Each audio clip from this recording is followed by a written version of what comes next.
आपको क्या लग रहा है, क्या ये जल्दी नहीं है? ये हर्ष जी कह रहे हैं आराम आराम से किया गया, हमें तो लग रहा है बहुत जल्दी हो गया। नहीं नहीं, बिल्कुल जल्दी नहीं है। मैं हर्ष जी की बात से सहमत हूँ, लेकिन मैं एक बात से जरूर असहमत हूँ। वो कह रहे हैं नीतीश जी का युग 2020 में खत्म हो गया था। मैं इससे सहमत नहीं हूँ। नीतीश जी ने अपने राजनीतिक जीवन में दो बड़ी गलतियां की। पहली बड़ी गलती की उन्होंने 2015 में, उन्होंने 2013 में जो एनडीए का साथ छोड़ा था, जो उनको नहीं छोड़ना चाहिए था, क्योंकि लगातार एनडीए के साथ रह के वो मुख्यमंत्री बने थे। अगर एनडीए का साथ छोड़ दिया था, 2015 में मिलकर लड़े थे, तो उन्हें 2017 में नहीं छोड़ना चाहिए था महागठबंधन का साथ। अगर वो साथ नहीं छोड़ते तो नीतीश जी शायद राष्ट्रीय राजनीति में कहीं और पहुंच चुके होते अब तक। और उसके बाद तीसरी गलती उन्होंने की कि 2022 में इंडिया गठबंधन छोड़ दिया। अगर इंडिया गठबंधन नहीं छोड़ते, वो इंडिया गठबंधन बने रहते, संयोजक बनते न बनते, तो राजनीति के नतीजे कुछ और होते और नीतीश जी के लिए सबसे ज्यादा फायदेमंद होते। आज नीतीश जी जब बिहार की राजनीति से निकल करके केंद्र में आएंगे तो किसी बड़ी भूमिका में नहीं आएंगे। वो राज्यसभा के एक सांसद रहेंगे और एक एल्डरमैन की तरह रहेंगे। लेकिन जो नीतीश कुमार, जिनको एक जमाने में सामाजिक न्याय के लोग राष्ट्रीय राजनीति में एक महत्वपूर्ण भूमिका तक देखते थे और कई बार तो उन्हें प्रधानमंत्री देखा जाता था, वो महज एक सांसद बनकर राज्यसभा में बैठेंगे, क्योंकि और कोई भूमिका उनके सक्रिय बची नहीं है। उपराष्ट्रपति पद पर राधाकृष्णन जी विराजमान है। राष्ट्रपति पद का चुनाव 2027 में होना, उसमें बीजेपी अपने ही आदमी को लाएगी, वो नीतीश जी को नहीं लाएगी। और राज्यसभा में डिप्टी चेयरपर्सन हरिवंश जी की जगह बनेंगे नहीं, जो जो मान लिया जाएगा डिप्टी चेयरपर्सन बना के बिठा दिया जाएगा।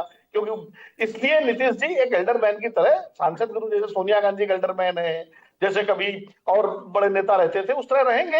यानी एक तरह से जिस केंद्रीय राजनीति से उन्होंने राजनीति शुरू की थी।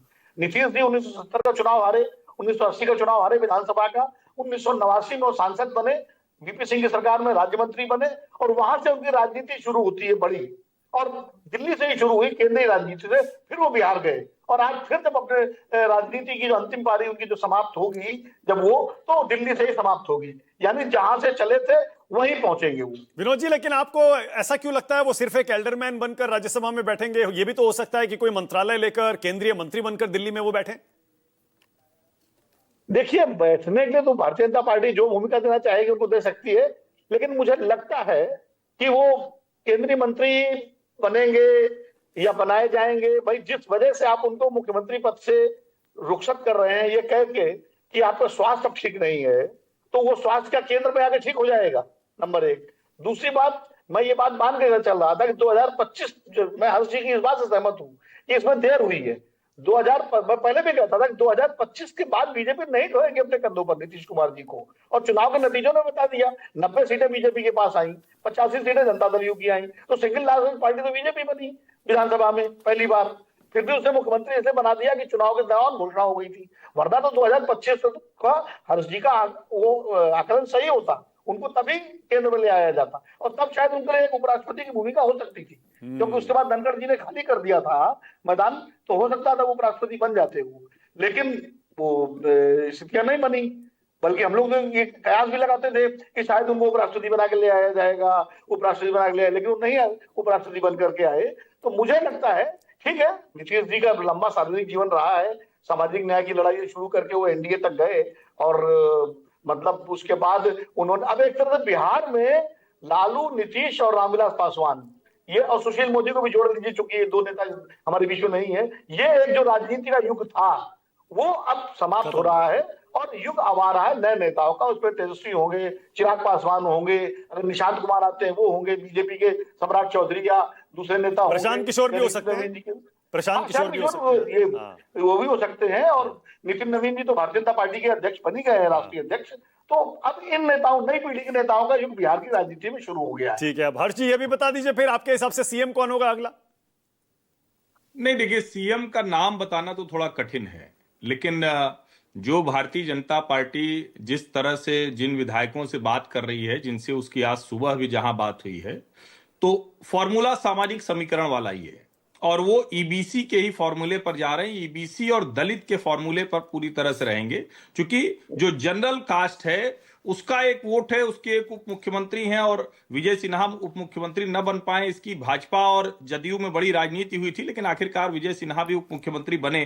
तो यहां भी डायनेमिक्स बदलेगा, मुख्यमंत्री और उप मुख्यमंत्री वाले बदलेगा। बस एक बात मैं कहूं, नीतीश जी इस देश के बहुत शानदार नेताओं में, ऐसा ऐसी शुचिता और ऐसा कमाल का जीवन बहुत कम लोग, 20 के बाद वो समझ नहीं पाए कि कहां रुकना है नेता को। और मैं इसीलिए कह रहा हूं 20 ही था, नीतीश युग 20 में समाप्त हो गया, कोई माने या ना माने, मैं उस पर लंबी डिबेट कर सकता हूं। भारतीय जनता पार्टी का पक्ष आप छोड़ दीजिए, नीतीश जी का पक्ष देखिए, वो 20 के बाद कैसे रहे। और जो विनोद जी कह रहे हैं, क्या सोनिया जी को अपमानित कर दिया गया है? आप राज्यसभा में सोनिया जी को क्यों भेज देते हैं? क्योंकि जाहिर है सबका एक वक्त होता है, उसके आगे बढ़ने की जरूरत होती है। लालू जी अगर नहीं भी उस जो चारा घोटाले का जो दोषी होना है, वो अगर नहीं भी होते तो तेजस्वी वो कमान संभालते भाई। और हम लोग पता नहीं क्यों, मतलब कुछ भारत की जनता का भी, पत्रकारों का भी मोह है कि नेता कितना भी बुढ़ाता जाए उसी के पीछे खड़े रहते।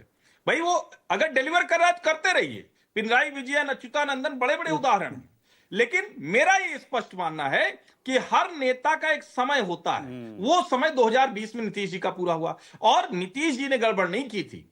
12 जून 2023 को पटना में बैठक होनी थी, जो 12 जून को नहीं हो पाई। 23 जून 2023 को बैठक हुई थी, और 24 जनवरी में नीतीश जी गए हैं। सेक्रेटरिएट नहीं बन पाया, क्या नहीं हो पाया। और जरा कल्पना कीजिए, महाराष्ट्र हरियाणा का उदाहरण देखिए ना, जो नेता ये सोचते थे कहां रह गए। और भारतीय जनता पार्टी के साथ जुड़ के, जैसे सब कह रहे हैं नीतीश जी का वो प्रचंड बहुमत, मैं फिर कह रहा हूं वो नीतीश जी का नहीं। नीतीश जी भाजपा से अलग हो गए होते तो क्या स्थिति होती उसको ईश्वर जाने। मैं फिर से कह रहा हूं, इसको आप समझिए।